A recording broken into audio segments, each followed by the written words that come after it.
How is everybody doing? Welcome back to another episode of The Banker Next Door. I am your host, Dr. Joe Berquist. Hope everyone's having a great day out there so far. So I've got a very, cool episode today. We're going to kind of go through this interesting exercise of how can anybody basically build a net worth of at least $500,000. And we're going to talk about that today. But unfortunately, before I get into the episode, I have to put out the disclaimer before we get into this that I am not a financial advisor.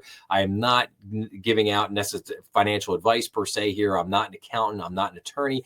And I would highly advise all of you out there to definitely check in with your financial experts out there as needed before you delve into some of this stuff. But with that being said, I saw this article in Investopedia and I thought this was really good. And I just wanted to share that with everybody. And this article is titled, How Real People Made a Net Worth of Over $500,000. So building a net worth of $500,000 isn't just for the wealthy elite or those with six-figure salaries. That no doubt helps.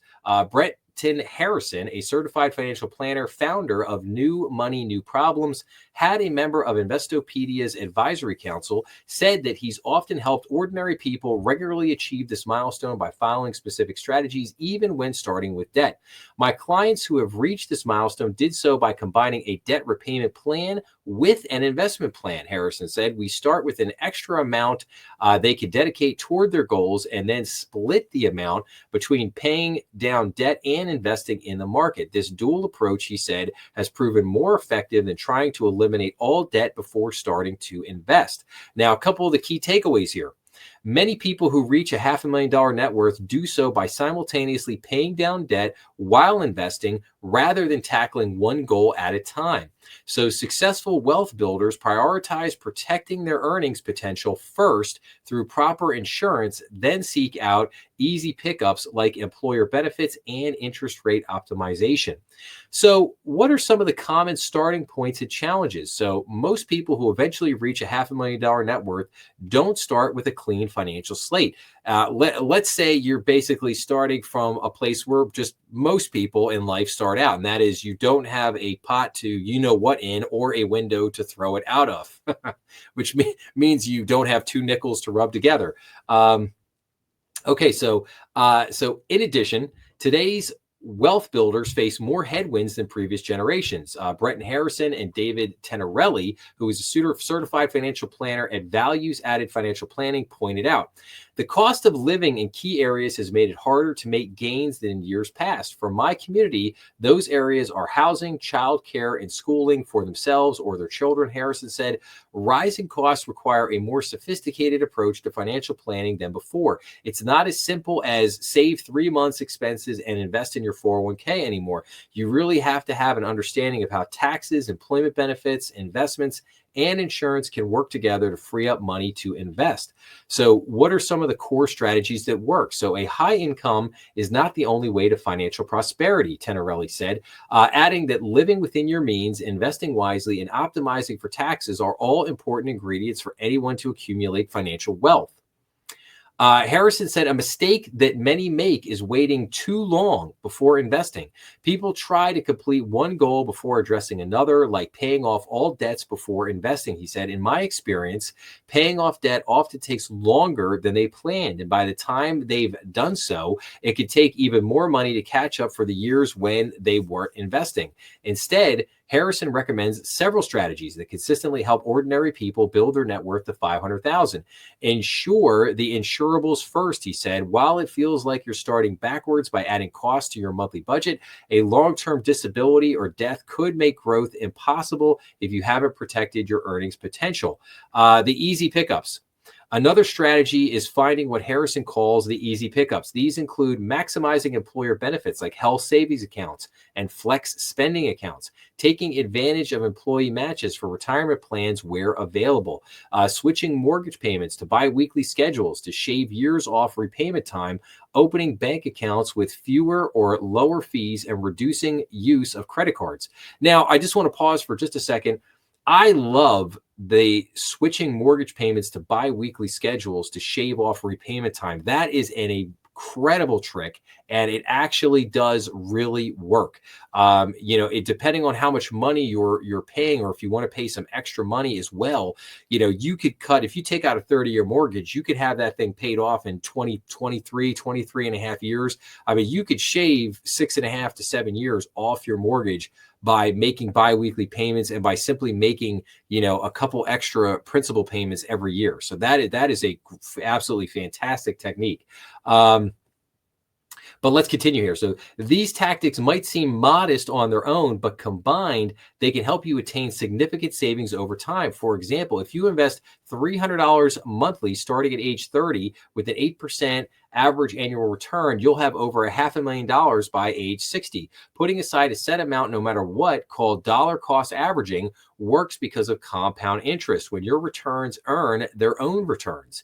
Systematically buying investments incrementally over time is a proven method to a successful long-term outcome because it helps investors ignore the noise of financial news and the folly of attempting to time the market, Torelli says.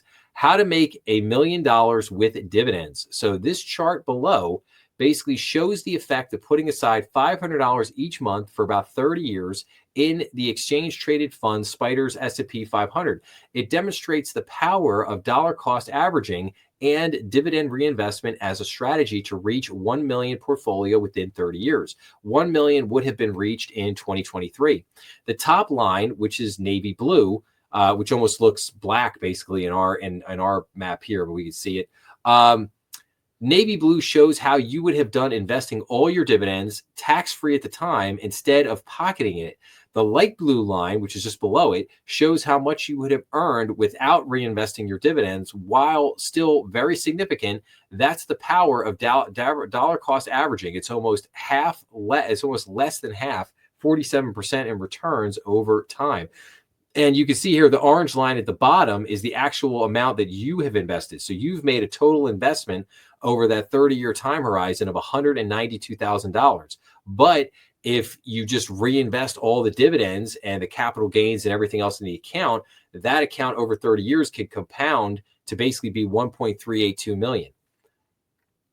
So what's the bottom line here? Reaching a $500,000 net worth is achievable for ordinary people. Many who do so follow a dual approach, paying down debt while simultaneously investing rather than tackling one goal at a time. In addition, not everything has to work out ideally for you to reach your financial goals. Few things in life do. Finding a balance between ideal financial behaviors and what's realistic for your personality, relationship, or household is important, Harrison said. A key part of this balance is attaining a more sustainable relationship with money, Tenorelli said, which is helped by keeping in mind that accumulating wealth isn't the goal, but is best seen as a tool for achieving deeper life satisfaction.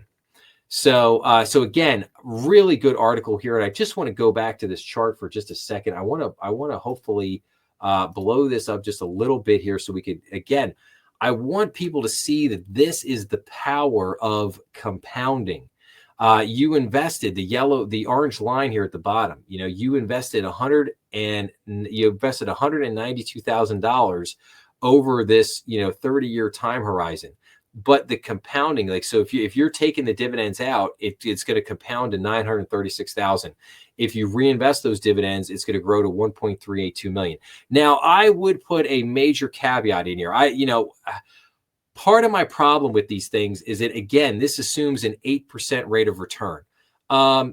I'm going to be honest with you, you're probably not going to achieve an 8% rate of return over the course of 30 years. Now, why is that? Well, because over this 30-year time horizon, you're going to hit a dot-com bubble burst, and you're going to hit a Great Recession, and you're going to hit a COVID pandemic. You're going to hit all these different things, these different financial crises over a 30-year period of time that's going to dramatically diminish that. So are you going to end up so first of all, are you going to earn 8%? Probably not. You're probably going to average more likely over 30-year time in a very conservative, just like I said, if here, this scenario, if we're just investing in blue chip stocks or high dividend paying stocks, rather conservative, not going to see a lot of price appreciation, but hopefully get great dividends and capital gains. Again, you're not going to see a dramatic appreciation in that stock. So let's say you end up with just a half rate. Let's say you end up with a 4% rate on that.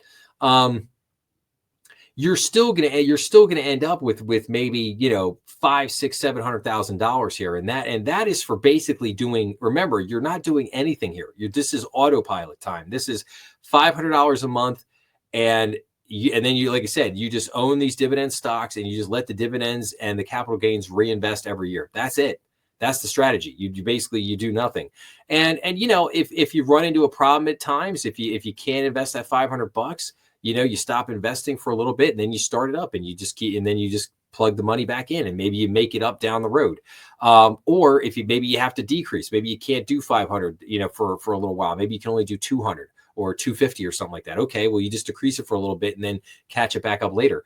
But again, this is something you could do on your own. Like, you don't have to, you know, obviously, you know, if your company offers a 401k, absolutely take advantage of that. If you can use an IRA, take advantage of putting the money inside it. You could do this strategy in an IRA just as easy as anything else. So, and you, like I said, you could get some, if you use like a Roth IRA, you could get some tax advantages on that when you retire. So a lot of different ways to do this here, but, I would also add a couple other caveats here. You know, building a $500,000 net worth is really nowhere near as hard as it may seem.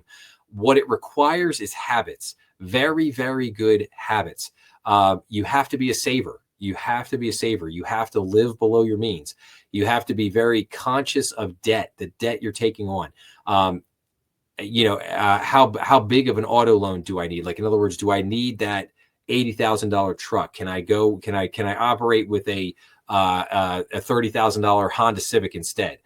Those are the kind of decisions there. You know, student loans. Am I working to get my student loans paid off quicker so that I can then take that money and put it into investing like this?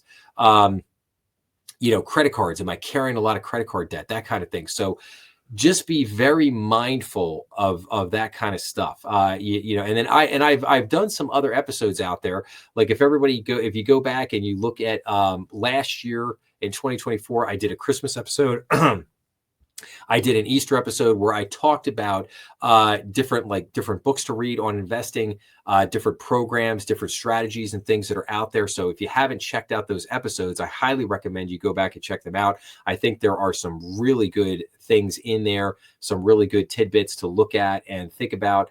But again, anybody can do this. It does not matter how much money that you make. It is really more about, like I said, taking advantage of, you know, hopefully getting a job where they've got good healthcare benefits. They offer a 401k plan. It's about taking advantage of that stuff, making sure you have the proper insurance in place, and just having good habits. You know, reinvest that money. I guarantee you, if you're saving money in a 401k, you're putting a little money away in a savings account for like a rainy day fund. If you have, you know, maybe you have a car problem or something, you have some money there to handle that. But then if you're putting money into just a regular investment account, and you have just a super simple strategy, just dividend stocks, boom, you know, you're going to be able to make $500,000 guaranteed over the course of a 20, 30-year time horizon. And again, if nothing else, you'll be sitting in at least a half decent place, having at least some chance at retirement one day. So, but again, you know, I'll wrap up. Again, I hope people found this episode interesting. And I do have to put that disclaimer out there again, that I'm not a financial advisor, not an accountant, not an attorney. Again, if you're gonna do some of these things, definitely go talk to some of those financial experts out there. Seek their advice, seek their help, seek their guidance. Those individuals out there will not steer you wrong. So, but with that, I will wrap up by saying, if you like this episode, please make sure to like, share, and subscribe, as that always helps the channel. Remember, we are on YouTube, Rumble, and all major podcast platforms. Please be sure to leave your comments down below, as I always love getting back to everybody. And remember, as always, to please check out some of the other content on the channel. BND Strategy Room live stream every Saturday night at 8 p.m. on YouTube. I hope you come on. If you've never come on and checked it out before, we cover all the news and major happenings of the week in the world of banking and finance. So if you want to come check it out, please do so. I'd love to see you there. Come hang out with me for an hour and a half on a Saturday night. Always a blast, always a good time. But with that being said, I hope everybody has a great day out there. Please take care. Thank you for listening, and I'll see everyone again real soon. Thanks a lot.